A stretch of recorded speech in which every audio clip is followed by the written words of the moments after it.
Hey folks, this is Samuel Huber from SamuelHuber.net, Samuel Huber on YouTube, Huber Family Adventures on Instagram, Samuel Huber on Facebook. Again, Huber Family Adventures on Instagram. So today I'm bringing back Maisie, who was on the show last month, and along with her, I'm bringing CJ, who is also known as the Autistic Barber. CJ, why don't you start us off with telling the folks a bit about yourself? Hello, everyone. My name is Carlos Joseph Hernandez, also known as CJ, the Autistic Barber. I just turned 29 years old last week, and I've been a barber for about 7 years now. That's really cool, man. For those who are familiar with the autistic community, getting your haircut is often a real challenge for our kiddos, myself included. When I was a kid, I didn't like scissors near my head. The sound just drove me crazy.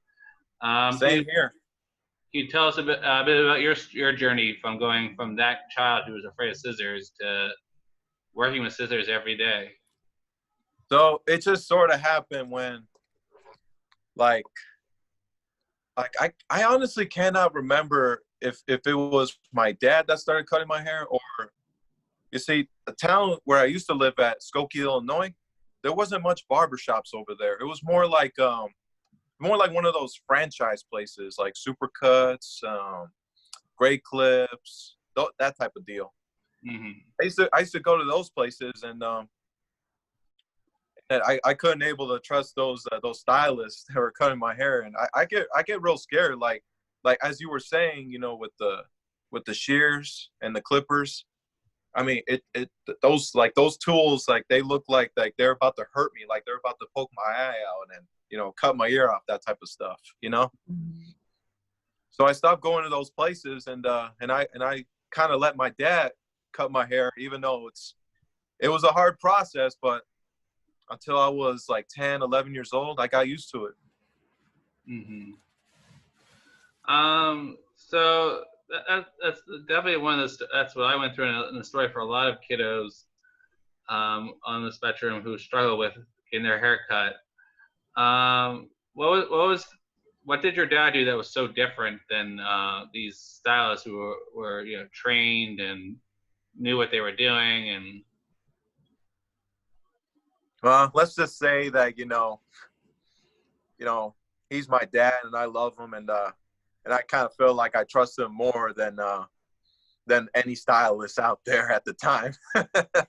Gotcha. Even though that the only difference is that he happened to put on a stool in the bathroom, Mm-hmm. or sometimes he just happens to cut my hair while I'm standing up, and Mm-hmm. when he was trying to reach places in the back of my head, like on the nape up to the occipital bone, he put my head down to the sink and cut those spots on the back of my nape and the hair, on the back of my head. Yeah. Can I just say something? Sure. I was just gonna point out, I think with CJ's dad, the difference was that CJ's dad took his time cutting hair instead of rushing. And also CJ's dad was very, very creative to help CJ feel comfortable. And he was able to use the home environment in such a way that CJ, like he could cut CJ's hair and be successful at it, but just not do it in the regular school as you would in the shop. That's all. Yeah. That's exactly. Yeah, that makes total sense. Because that is really what it comes down to. Sensory issues for people like me and CJ it's not always about what the activity is. It's about forming trust, and most hairstylists aren't about forming trust. They're about what do you want, and then getting you in and out of the chair as fast as possible. And that is, I think, the key, especially with autistic children, is forming that trust in a creative way, like having your dad cut your hair. What the? Oh, again.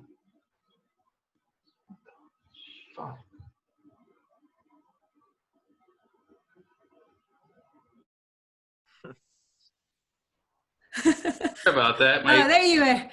My internet decided to just crap out there. I know. That's okay. It happens.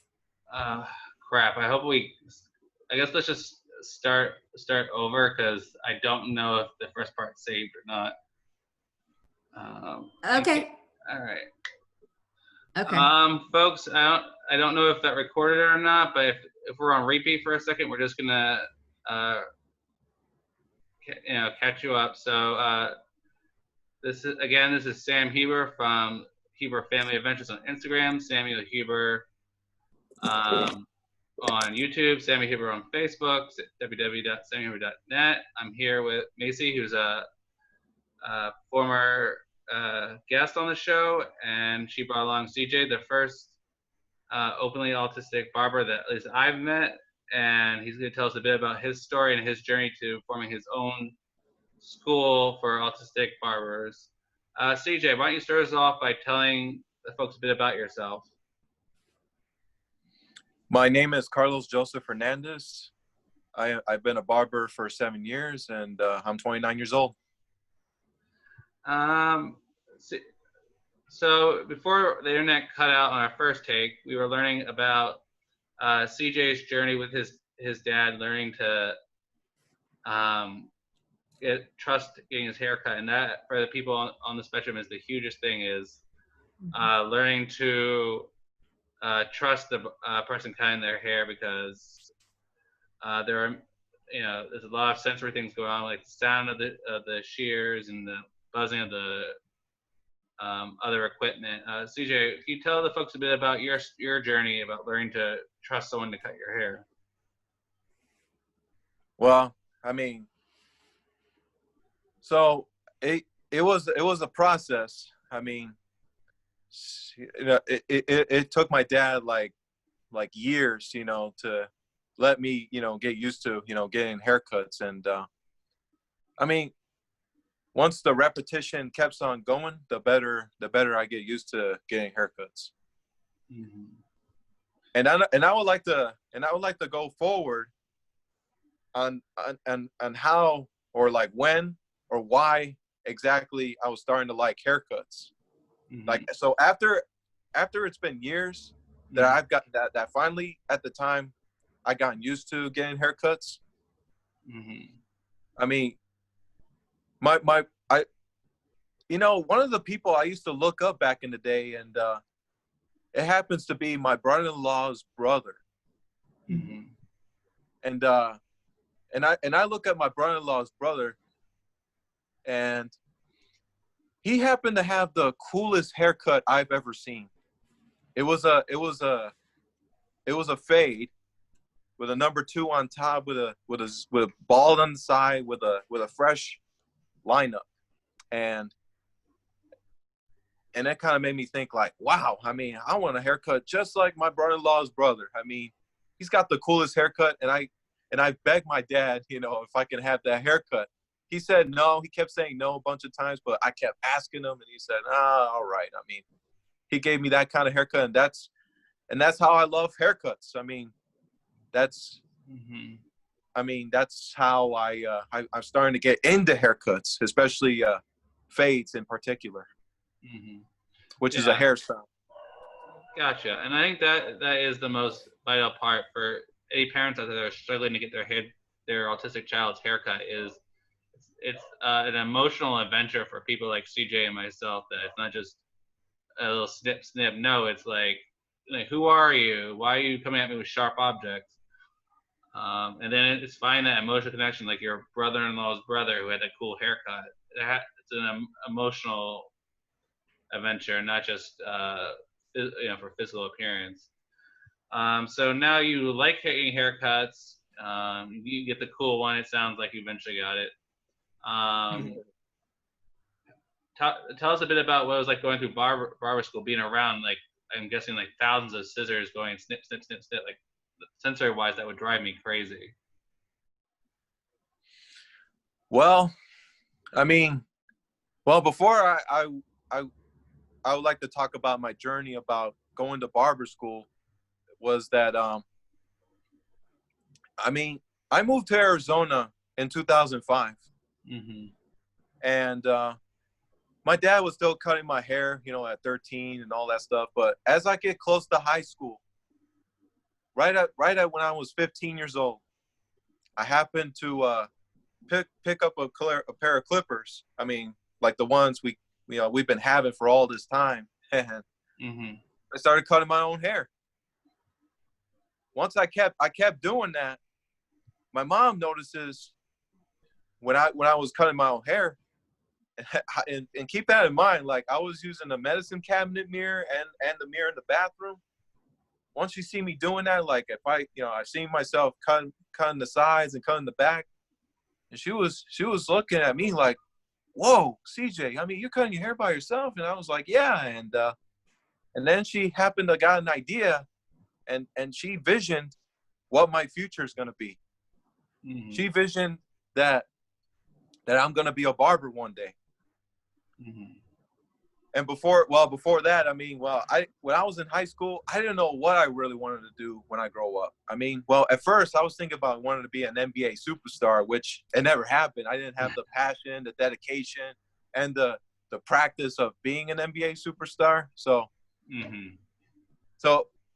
once that's aside, I couldn't think of a career that I really wanted to do.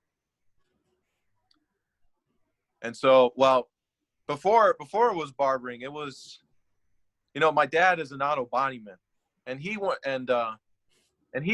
been doing that business for over 35 years with my grandfather on my dad's side. So I wanted to be like my dad, but then my dad was like, "Son, you deserve better than that. You don't want to be in that type of environment." So then auto body, you know, was out of my list. So then I thought of barbering. So when I was a sophomore in high school, I thought of that my career would be a barber. And then now right up to community college.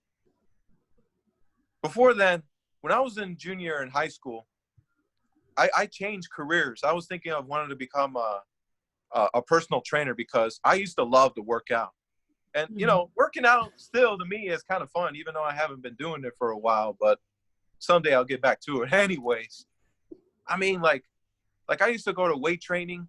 I used to lift a lot of weights, you know, it makes me feel strong and all that stuff. I like that kind of thing. And so in community college, my major was personal trainer. Well, long story short, I've been in community college for like about two and a half years. I didn't get my associate's degree. Why? Was because I didn't take classes that are right on 101 or above 101 in the beginning. I was taking lower level classes. So then my mom was telling me that, you know what, like you felt like you did your time in community college, even though you didn't get your associate's degree. And she gave me something that I mean, and she told me something that, you know, that gave me such an impact and have the motivation to go. And I felt like, you know, I think it's about that time to go to barber school. This was in 2011. She was about to lose her job, and she was about to be laid off. She used to work at a Spanish radio station. I mean, she was like kind of like the manager of, like, you know, taking over things in that radio station. She's about to lose that job because there are about to be changes in that business. So she told me that you got to go to barber school, CJ, because, you know, I'm about to lose my job, and you know, and I'm gonna support, you know, putting that money in, you know, to get ready for barber school.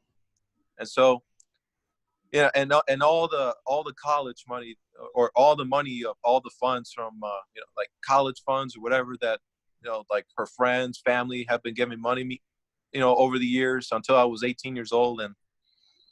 And so we started off from there, and then the next year in 2012, I started barber school. Wow, CJ, I mean, that's amazing that your mom had such faith in you rather than putting into the fear of losing, the fact I'm losing my job, I need to hold on to my money. No, she instead invested in you to follow what you were actually passionate about, which is cutting hair. So, and to make things clear, I mean, like I, on my perspective, I felt like, community college in the long run, I felt like it did not work out. So I should get back to my passion with barbering again. I mean, and I was like, I agree with my mom. So I'm like, yeah, why not? And besides, I mean, I've been started doing, this barbering thing, since I was 15. I mean, the passion is right there. And I felt dedicated. And during my college days, I was still cutting my hair at that time. So, so I felt like, you know what, Mom, you're right. We're about to start barber school. I mean, community college, I felt like, to me, I mean, it didn't work out. So here we are. And that's a huge thing that is really facing the adult autism community, is that regular college is not for everyone. That these trade schools like becoming a barber or mechanic are often really, because we're very good with our hands and we're very visual. And I assume to be a barber, you need to be a good visual thinker, because you're looking at someone's head. So let's fast forward to you've been accepted into barber school. What was that like? Because when I imagine barber school, I imagine like 1,000 scissors going clip, clip, clip, all over the place, and that would drive me bananas. How did you adapt to barber school? So, okay, now we're getting on to this journey. I remember exactly, when I started cutting somebody's hair in barber school. My first client ever was an elderly man, probably like in his 70s or something, or maybe older. It made me feel really nervous because, what I thought was, with old men, I mean, they're very fragile, and I'm trying to be, very gentle with that customer. And, I didn't want to, like break a bone or something like that. Or I was real nervous. Like, I mean, like basically, like, I didn't want to hurt the guy. So, I mean, it was very nervous at first, but the more I cut hair, other people's hair, the more comfortable I get.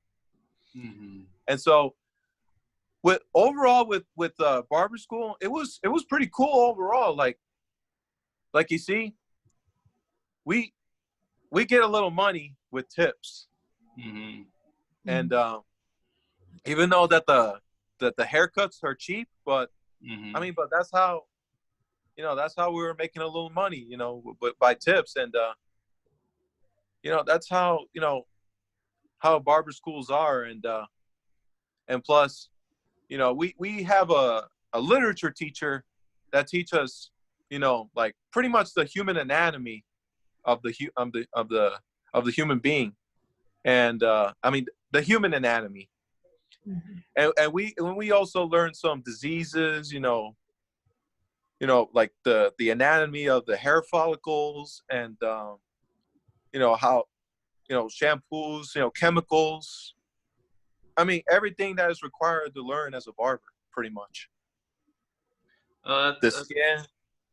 Yeah, that's really fascinating. That's way more to the barbering than I thought there would be. I thought it'd just be about learning different hairstyles and how they, do them. But it makes sense that you have to learn how hair grows and it gets damaged and how to fix it, and like there is so much more to it. And most importantly, sanitation and disinfecting our tools, disinfecting everything in the barbershop. I mean, which is very important. Definitely. How do you deal with all the sensory issues, though, as a barber? Like, I'm sure it's like a lot of noise. How are you able to concentrate on someone's hair with all that noise going on? Like, say, like clipper sounds in the background? Clipper sounds, scissor sounds, just like all the noises that you would typically hear in a barbershop.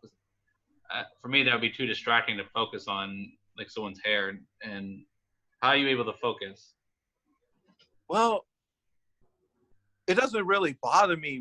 It doesn't really bother me. I mean, I just focus on, doing the haircut. But I do get what you were saying. Like, it could be distracting, but as far as I'm concerned, I'm not really distracted. I mean, I'm more focused. Mm-hmm. But however, I could be a little distracted, by the music. Like when some certain song comes up, I mean, I kind of like to talk about it a little bit. And but for most barbers, who are outside of the spectrum, music, it helps them focus. I mean, with me, to be quite honest with you, I mean, I get a little distracted at times when the music is on, but some certain music helps me focus too. Mm-hmm. And also, well, people talking, like if they talk some certain thing and I like, and some certain subject, and I kind of like talking about it. I mean, hey, so long story short, I even though that I've been cutting hair for so long, but sometimes I get a little distracted, which is no big deal. I mean, I'm mostly focused on a haircut and then boom, done, while taking my time, That's really cool, and that brings up, I think, my next question for you. When I get a haircut, I usually do like when the barber talks to me, but the idea of like cutting someone's hair and focusing on a conversation at the same time, like that seems a bit overwhelming. How in barber school do they teach you how to talk to the customer while you're working? Well, they actually don't teach you that. It just happens with human nature. Some people like to talk, some people don't. Mm-hmm. And how am I going to put this is, I call myself as an introvert, but sometimes I like to talk. Mm-hmm. But while we talk, I mean, while I'm talking with a client, most of the time it does get distracting. As a matter of fact, I mean, it kind of kills my time a little bit while cutting somebody's hair. Mm-hmm. I mean, I've been experienced that, my whole barbering career, and it still happens, but Mm-hmm. some people, but most of the time I don't talk. I just focus on the haircut. Mm-hmm.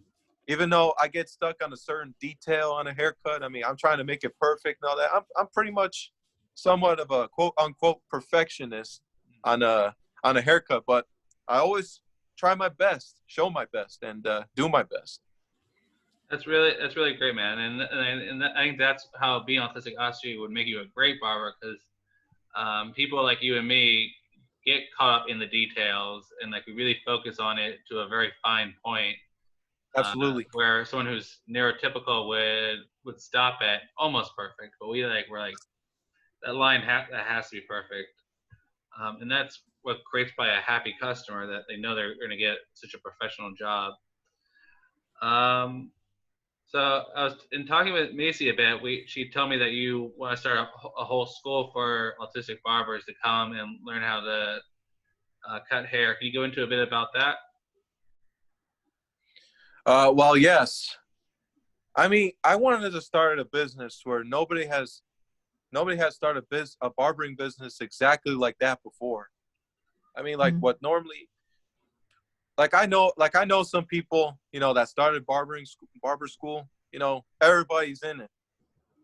I mean, why not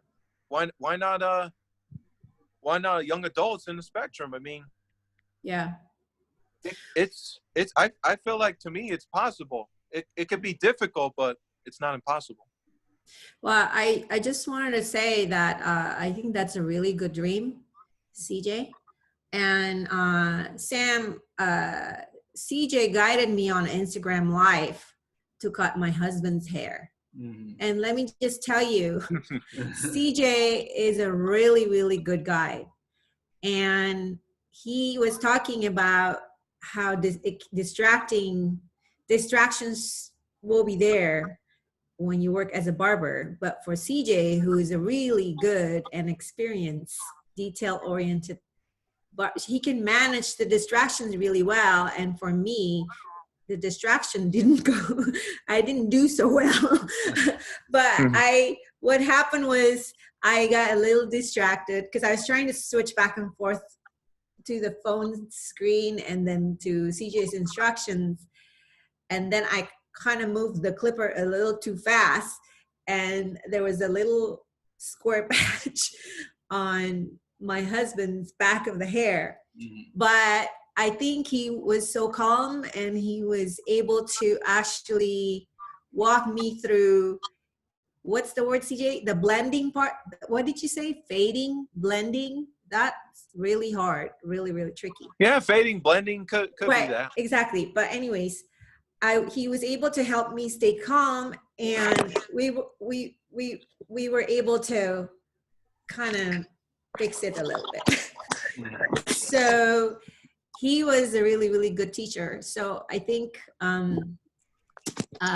if there's any way that I can support CJ to help him open up a barber school in Arizona for him to take on autistic apprentices, I think I'm going to be so happy to be able to do that. I think that sounds like an excellent goal, because I think trade schools like that, I mean, that's what I would call a barber school, a trade, are really important for people on the spectrum, because college is not for everybody, and it really makes me sad to see trade schools disappear.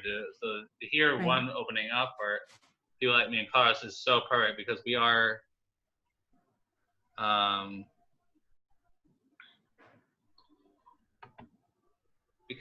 so detail oriented. Mm-hmm. It's so vital for us to have these trade schools, that because Yeah. a good tradesman, needs to be detail oriented, detail focused, and have a goal in mind. Yeah. So how would you go about recruiting ASPE youngsters to be your apprentice? Well, someday I can make it happen. Yeah, well, I have ideas. I think that social media. So when you're ready to do that, CJ, I would love, I mean, I think what was missing in our hair cutting session was you standing next to me, Mm-hmm. you know, that extra support one-on-one, so you can like tell me, okay, go slow with the clipper, or do it this way, and tell me like focus, stuff like that, that direct feedback. And I know if you were standing next to me, it would make my husband would not feel like a victim instead of a client, so I think when you're ready you said that you were gonna get your there's instructional certification that you could do. I would love to use social media and my connections to other autistic adults to announce that, hey, CJ is opening up. You're going to look for a few apprentices in your area. It has to be, I think, your barbering needs to have that hands-on component, isn't it? Of course. Because I watch a lot of YouTube clips and watch a lot of look at all your photos on Instagram, but that's very general. So I think when you gotta find a few apprentices who they want to learn. So so I can totally help you put it on social media. We can all help you find the right apprentices, and that's how you get started. Yeah, I think that's so important, because for people on the spectrum, hands-on is so important for especially with ones that struggle with gross motor skills, fine motor skills, that it takes a repetitive practice in order for us to actually learn such a skill like cutting someone's hair or fixing a car. And I think that's such an excellent idea to use social media to find people that are in Arizona, or people that are willing to move to Arizona, that come to CJ's school. Yeah. But I guess we're gonna have to wait until this whole Corona thing's over. Exactly. Yeah. But until then, I would also recommend just posting regularly on social media. Like Instagram has been my best friend in starting my YouTube channel. Like, it's how I met Maisie. It's how I'm meeting so many awesome individuals that probably could help you Yeah. on this journey. I know parents are also desperate to find careers that their kids will be into, because Right. college isn't for everyone. We went, college is for most people, but there are people out there that just are made to work with their hands, like you, and it makes me really happy to hear that you're trying to create such a place. Yeah. So if I can give another idea for CJ, Sure. when you have permission from a client to videotape your haircutting session, it's a really good idea to videotape because you're really good at your craft. And then those little videos that you're gonna collect, especially cutting autistic children's hair, for example, if you have done that, that will be really tremendous to share because that's your passion, and you have such a great story to tell. And who knows, maybe you can train other autistic adults to be able to provide like house calls to cut, autistic kids' hair, or maybe Sure. someday you can have your own place where it's a nice sensory friendly barbershop for neurodiverse kids, where that's your business, and that it's your own. You can like have a couple of apprentices and you just keep growing, your business that way, so I have a so feeling. Like I feel like there's like a few little people out there that are like me that want to be barbers like me or do like hands-on work. I mean, well, it has to be like barbering in particular, but there's just not so many of them. Yeah, I mean, there has to be a place to start, and that I've met so many clients that are so good with their hands, but like they just don't have a place to go to develop their skills even further. So a school like yours is perfect. That there are many, especially people on the spectrum, who will, I think, love to cut people's hair, and I think it's also going to be a very social job for our extroverted Aspies out there. It's definitely a great way, and because the big thing about cutting an autistic person's hair is about building trust with that person, and then you cut their hair. Because I had a really good barber as a kid who would talk to me for about 10 minutes prior before he even started cutting my hair to make sure that I was ready, and I knew what he was going to do. And that's the key, is like teaching your apprentices in the future how to develop trust with your clients. Right. And that's really huge. So CJ, if anyone wants to get in contact with you and learn from you, how can they do that? You can check me up on my IG at CJ the Autistic Barber, and check out my website at cjtheautisticbarber.com. That's really cool, man. I will definitely keep following you, and let's start a Kickstarter or something for your barber school. That's an excellent way. Like, if people can donate money as you start saving up for such a school. And I think that's a really great idea to keep posting videos so people like get inspired by your story and what you can do, and they'll be more willing to donate to your school, because like I keep saying, trade schools are so important for people like you and me. Absolutely. That's a good idea to start a Kickstart, or GoFundMe. Yeah, go. I could totally support you. Yeah. Like, get it out there. Awesome. Appreciate that, Maisie. Yeah, absolutely. Anything I can do. All right. I usually like to end these interviews, CJ, with one question. If you could change the way the world sees autism in one way, what would that be and why? You mind ask me that question again? If you could change the way the world sees autism in one way, what would it be and why? Well, I feel like, everyone should see us as human beings. That's the most important thing right there. Mm-hmm. We're no different. Mm-hmm. We're just like everybody else. Right. And that's right. The fact is, everyone's different. There's no such thing as normal. There's no such thing as someone who's the same as you, because everyone's different. And autism is definitely a celebration of differences and acceptance of differences.